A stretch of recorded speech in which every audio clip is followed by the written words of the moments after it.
আজকে অনেক সকালে ঘুম থেকে উঠেছি। এরকম সকালে ঘুম থেকে কখনোই ওঠা হয়নি। আজকে কোথাও যাব সেজন্যই ওঠা এত সকালবেলা।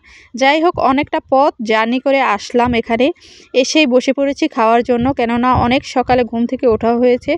সেজন্য ক্ষুধাও লেগে গেছে প্রচণ্ড পরিমাণে। আসতে, আসতে প্রায় 9:30 বেজে গেছে। তাই ভাবলাম প্রথমেই আগে খাওয়া-দাওয়া শেষ করি, তারপরে পুরো জায়গাটা ঘুরে ফিরে তারপর দেখব। তো আজকে সকালের নাস্তায় ছিল গরম, গরম খিচুড়ি মাংস দিয়ে সেগুলোই খাচ্ছিলাম। এবার খাওয়া-দাওয়া শেষ। এখন আমরা যাবো একটু ঘোরাফেরা করার জন্য। জায়গাটা খুবই সুন্দর ছিল, কি বলবো। চারদিকে শুধু ফুলের বাগান। ফুলগুলো দেখেই যেন মনটা ভরে গেল। সকালবেলার দৃশ্যটা বেশিরভাগ খুব সুন্দর ছিল। চারদিকে ঘুরে ফিরে দেখছিলাম। এটা ছিল পিকনিক স্পট। এখানে রাহাদের আব্বুর অফিস থেকে পিকনিকে আসা হয়েছিল। সেখানে আমরা সবাই এসেছি। খুব সুন্দর একটা জায়গা। সবটা জায়গায় শুধু সেলফি তোলার মতো একটা জায়গা। এত পরিমাণে সুন্দর। যে জায়গায় যাচ্ছি ভাবছি শুধু সেলফি তুলবো। আসলে এত পরিমাণ সেলফি কিভাবে তুলবো সেটাই ভাবছিলাম। তাছাড়া ছিল বাচ্চাদের জন্য খেলা আর বিনোদনের জন্য খুব সুন্দর একটা রিসর্ট বলা যায় এটা।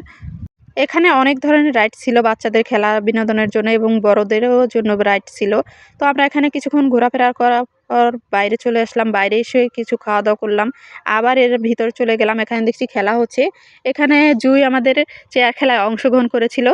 ভালোই খেলেছিল মোটামুটি। যাই হোক চেয়ার খেলা শেষ করে তারপর আমরা দুপুরে খাবারের জন্য আবার চলে আসলাম। আসলে অনেক পরিমাণ ঘুরেছি। এতগুলো দেখাতে গেলে ভিডিওটা অনেক বড় হয়ে যাবে।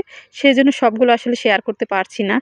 এই তো দুপুরে খাওয়া-দাওয়ায় সবাই বসে পড়েছি। এখানে ছিল টিকা ছিল, রোস্ট ছিল, গরুর মাংস ছিল। সবাই মিলে একসাথে খেতে বসেছি।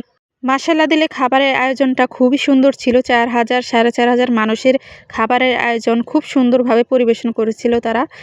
সবকিছুই খুবই ভালো ছিল। খাওয়ার শেষে ছিল এই তো পায়েস। পায়েসটাও খেতে খুব মজা ছিল। তারপরে একটু চা খেয়ে নিলাম, দুধ চা। এটা খেতেও খুব ভালো লেগেছে। তারপর আবার চলে গেলাম ভেতরে ঘোরাঘুরি করার জন্য। রাহাত এসে রাইডে উঠলো, জুই উঠলো এখানে রাইডে। ওর ছিল দোলনা। বাচ্চাদের জন্য সবটা রাইড অ্যালাউ ছিল না। সেজন্য রাহাতের যেটা অ্যালাউ ছিল সেগুলোতেই ঘোরাফেরা করেছে। আর জুই একটাতেই উঠেছে। তারপর আবার চলে গেলাম। এখানে গান বাজনারও আয়োজন ছিল, সেখানে যাই ঘুরে আসি। আর দেখুন চারদিকে যে এত সুন্দর, সুন্দর ফুল কি বলবো। সব জায়গায় ইচ্ছে করছে শুধু ছবি তুলি। এত সুন্দর ফুলের ভিউ দেখেই আসলে মনটা জুড়িয়ে যাচ্ছে। এই রিসোর্টটা খুবই বড়। একদিক থেকে আরেক দিকে যাইতে অনেকটা সময় লাগে। দেখুন এদিকে কিন্তু গানের আয়োজন করা হয়েছে। এখানে গান হবে কিছুক্ষণ পরেই। তাই আমি চারপাশটা আরেকটু ঘুরে ফিরে দেখছিলাম। আর রাহাত তো এই যে আরেকটা রাইডে উঠে পড়ল। এই তো সন্ধ্যার দিকে গান শুরু হয়ে গেছে। সবাই তো গান এনজয় করছিল। জায়গাটা ছিল ঢাকা থেকে খুব একটা দূরে না, ঢাকার কাছাকাছি কেরানীগঞ্জ অবস্থিত এই রিসোর্টটা। শরীফ ডিম হলিডে পার্ক। তো এখানে গান বাজনার আয়োজন শেষে বিকেলের নাস্তাও ছিল। এই তো গরম, গরম চটপটি, তার সাথে গরম, গরম জিলাপি ভাজা। এই ছিল আমাদের আজকের বনভোজনের আয়োজন। খুব সুন্দর একটা দিন কাটালাম। আল্লাহ হাফেজ।